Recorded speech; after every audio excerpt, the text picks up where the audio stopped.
You know that feeling when a glitter cannon explodes in a tiny room? Fun for a heartbeat, then suddenly your coughing sparkles? That's JoJo Siwa's 2025. One second she's hyping a world tour and promising big surprises. The next, she's postponing every US date, cozying up with her Big Brother UK co-star, and oversharing details no one asked for. Fans are torn between let her live and girl, what are you doing? Critics smell blood. And JoJo? She's either engineering a wild reinvention or pinballing through chaos with a smile and a shrug. Let's take the ride from canceled shows to awkward interviews before tomorrow's plot twist hits your For You page and rewrites the story again. Reality TV was supposed to be a cameo, not a character arc. JoJo walked into Big Brother UK still branded as the neon beau powerhouse, not a romantic lead. Then came Chris, older, charming, quick with jokes, and suddenly viewers were screen recording glances like they were rare Pokemon. Clips of late-night chats and whispered confidences spread across TikTok before producers even aired the episode. When JoJo left the house, some expected an "it was just TV relax, goodbye." Instead, she confirmed the romance and dove headfirst into UK paparazzi culture, hand-holding by the Thames, brunches, matching hoodies. The internet split in half, one side cheering her, heart chooses, labels don't, the other side insisting it was a clout move. The debate got loud, messy, and personal, but controversy, as always, fed curiosity. And curiosity clicked follow. Still, if love was the spark, it also lit a fuse under everything that came next. Right when US fans were juggling pre-sale codes and travel plans, JoJo hit postpone. A pastel statement blamed logistics, which sounds harmless until you're a parent who just booked flights, hotels, and promised a 9-year-old the best weekend of their life. Refunds were offered, sure, but you can't refund hype. Comments exploded with betrayal. Logistics =sign boyfriend? So we get excuses while Europe gets concerts? It wasn't trolls, it was her own base, the people who wore bows longer than their teachers allowed. Behind the scenes, whispers said sponsorship hiccups and freight costs were real issues, but fans only saw what was public, a broken promise wrapped in corporate vagueness. And perception in pop is everything. Overnight, JoJo went from "she always shows up" to "she flaked." That sting doesn't heal with one Instagram story, and it shadowed every move she made afterward. Barely a week later, JoJo beamed from a London rooftop, Union Jack vibes strong, announcing a shiny European leg of the Infinity Heart Tour. 14 cities, new merch, meet and greets, everything the US fans just lost. Only now across the Atlantic, cue collective jaw drop, comment sections filled with, "So you couldn't tour here, but you can there?" Conspiracy threads sparked. She wanted to stay near Chris, the UK market is friendlier, Europe's cheaper to tour. Maybe some of that's true, maybe none of it is. What mattered was the pattern. Heartbreak for one crowd, celebration for another. Yet here's the curveball. Europe didn't care about the optics. Tickets vanished, resale hit the stratosphere, and critics who dismissed her as a kids' act were stunned by the sea of teens and 20-somethings belting lyrics. Proof that controversy doesn't kill demand. It just relocates it. Still, back in the States, fans kept receipts. In what should have been a fluffy radio promo, Chris dropped a line that detonated across social media. JoJo had nicknamed his anatomy Jimmy and Timmy. Boom, E posted. Blogs clipped. Twitter collectively gagged. Parents who shrugged at the romance were not ready to answer that question in the carpool line. Fans who defended JoJo were like, "Sis, no." JoJo tried to lighten it. "We joke, relax," but damage was done. Overshares aren't new in celebrity land, but context matters. When fans already feel sidelined, every TMI moment reads like another misjudgment. The clip crystallized a vibe. This era wasn't just edgy, it was sloppy.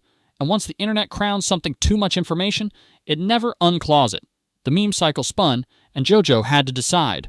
Double down on the chaos, or steer the ship back to music and meaning.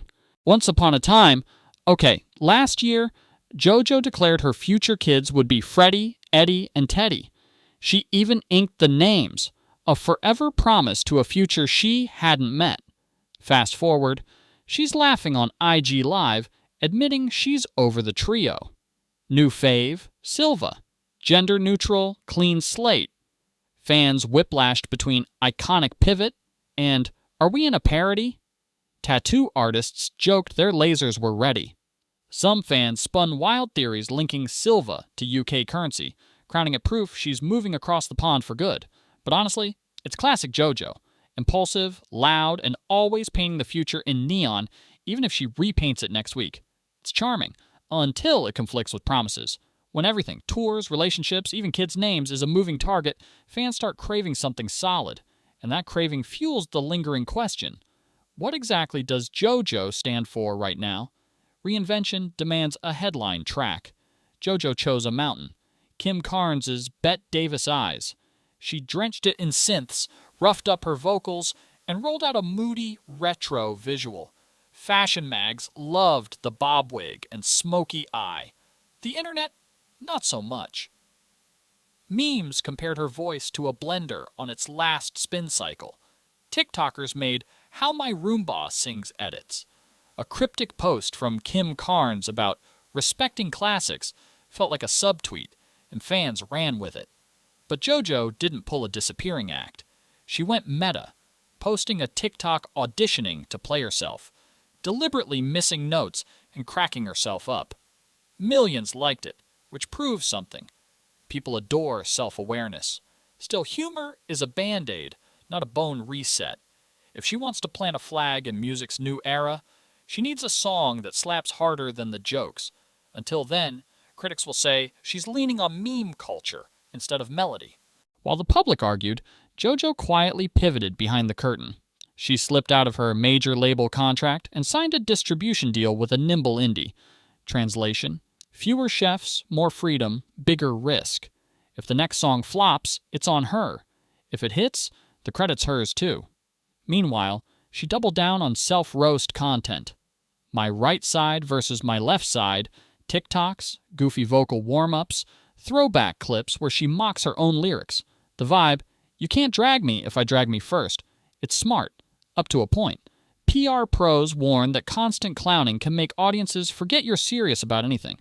To escape the meme cage, she needs a moment of sincerity that still feels JoJo, sparkly but grounded. Otherwise, the line between relatable and ridiculous keeps blurring, and blurred lines rarely sell out arenas twice. Some marketers swear JoJo's chaos is calculated.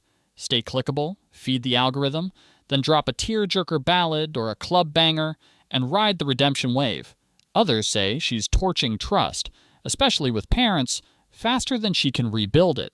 Surveys in fan forums show more than half of respondents less likely to buy U.S. tour tickets if when they're re-announced. Ouch. But analytics tell a different story. Engagement is up, search volume is up, and Europe-proved demand still exists, just reoriented. The rumored fix: a free live stream of her first European show, plus a heartfelt segment addressing the cancellations. Not an excuses video, an accountability one. People forgive when they feel seen, and right now a lot of American fans feel ignored. If she nails that tone, humble, honest, hopeful, she might restart the engine stateside. Miss it, and the skepticism hardens. JoJo Siwa is still appointment scrolling. Whether you're hate-watching, obsessing, or just rubbernecking at the spectacle, you're watching. That's half the battle in pop: visibility. But visibility without credibility is a ticking clock. Her empire was built on showing up for kids, waving the flag of kindness, and giving 110% sparkle. Right now, pieces of that promise feel dented. The fix won't be one giant gesture. It'll be a run of consistent fan-first decisions. Deliver every show you promise, drop music that hits more hearts than hashtags, and keep the private jokes private. Do that, and 2026 becomes her comeback year, the chapter where she proves you can grow up without burning down what made you loved. Skip it, and she risks becoming the internet's favorite punchline instead of its pop phoenix. One thing's certain: JoJo's not fading quietly. She's loud, messy, magnetic, and as long as that glitter flies, we'll keep brushing it off our sleeves and pressing play, because love her or roll your eyes at her, JoJo Siwa is still a story worth watching, if only to see whether the next sparkle blinds us or finally lights the way.